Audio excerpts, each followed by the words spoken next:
this video is only for education purpose, okay? One of my favorite tools are lock picking tools, and I've been practicing for some time. I have lock picks from the company called Southard Max. I also have different locksmith guns. It looks like this, but recently I ran into these lock picks. They look very simple, but at the same time very well made. This is from Mr. Lee.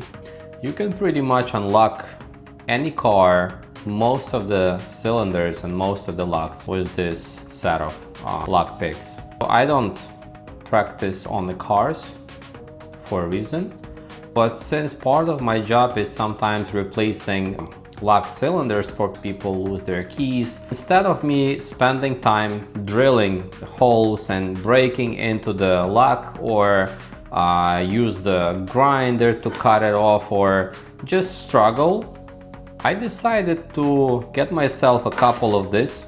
You should have them in stock. I'm gonna show you what I'm gonna do.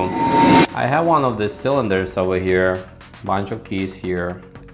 So the cylinder works.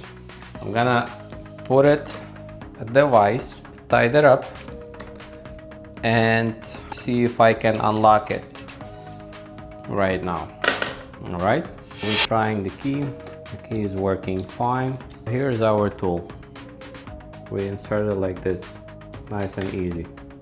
All right, open this lever here, and we apply a little bit of pressure, not too much. I like to start from 5. I feel like it's springy, I leave it alone. 4, springy, leave it alone.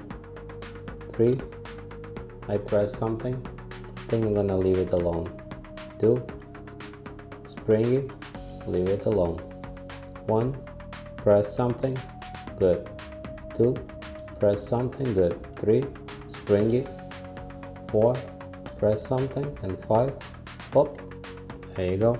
Lucky me, I was able to unlock it for an only educational purpose, okay? There is a difference between 1646R and 1646. 1646 wouldn't fit into this opening. 1646R, that's the one that I use for this purpose. See you next time.